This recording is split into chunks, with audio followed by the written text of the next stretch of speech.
Internet protocol is a set of rules governing the format of data sent over the internet or local network. It is responsible for addressing, routing, and delivering data packets from the source to the destination.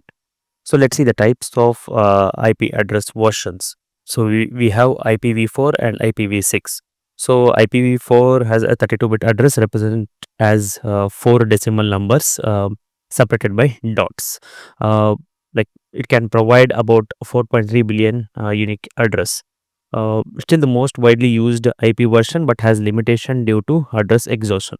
Like when it comes to IPv6, Internet Protocol version 6, it has 128-bit address represented as 8 groups of 4 hexadecimal digits separated by colons.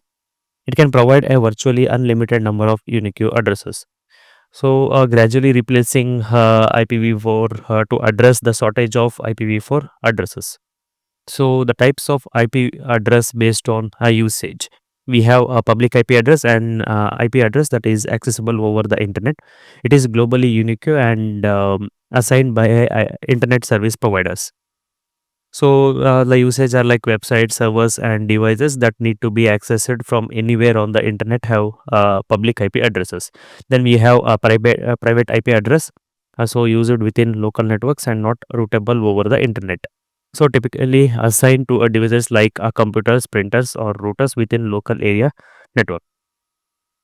Then we have static IP address, a fixed IP address that does not change over time.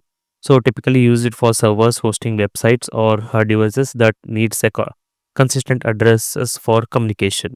Then we have dynamic IP address that is assigned temporarily by dynamic host configuration protocol server, commonly assigned to device in home network or businesses to avoid using up address space. Then loopback IP address, an address used by a device to refer to itself. So used for testing purpose to check if the network stack is working. So IPv4 address is like 127.0.0.1. So then we have broadcast IP address, an address used to send data to all devices on a specific network. Helps communicate with all devices on a network simultaneously. Then the next one will be the multicast IP address. Then IP address used to send data to a group of devices rather than just one or all devices on network.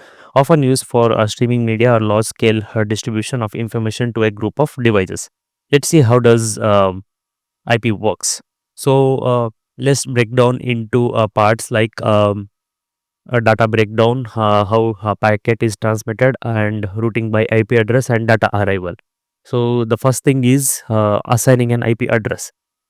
Every device connected to a network, whether the internet or a local network, must have a unique IP address to communicate with other devices.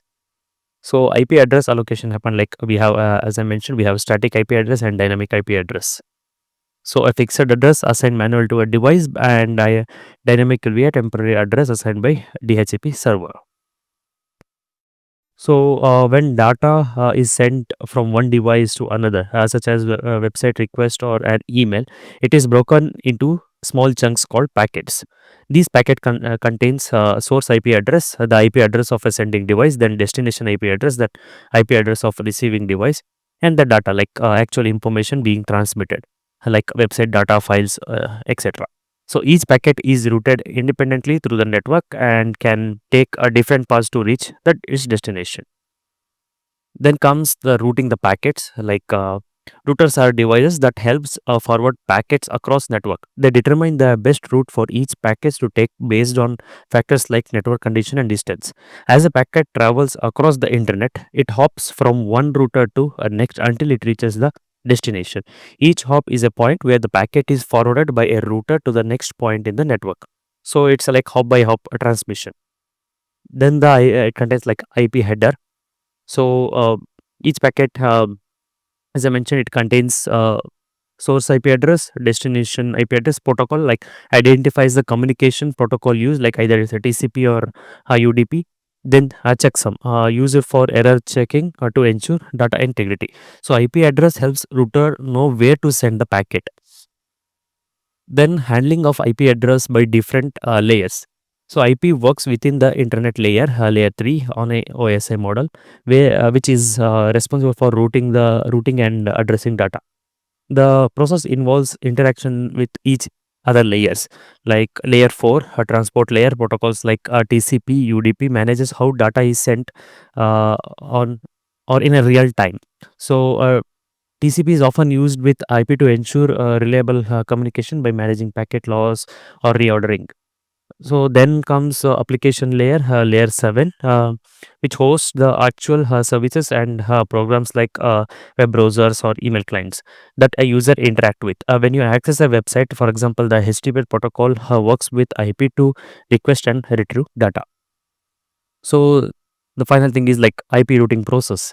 So overall, like how it happens is the domain name you type into the browser, like google.com and all, it translated into IP address using DNS lookup. Then your browser creates a packets containing the requested data and the destination IP address.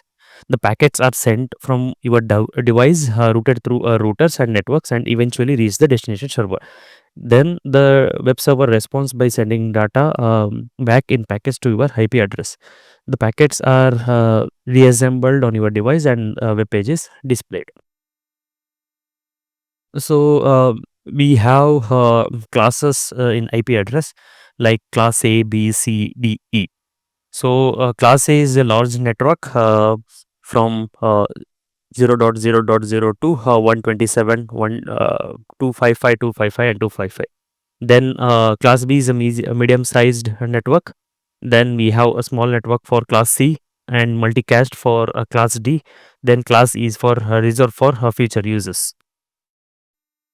So challenges with IP address, like there are some challenges like with the explosion of devices, the number of available IPv4 address is almost exhausted.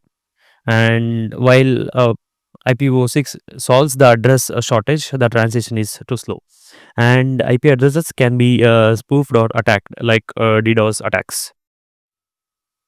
So to conclude, the internet protocol is the foundation of all the internet communications. So IPv4 and IPv6 plays crucial roles in addressing and routing data across networks. The transition to IPv6 is vital for future network growth. So its adoption will continue to increase, helping to resolve addressing and connectivity issue.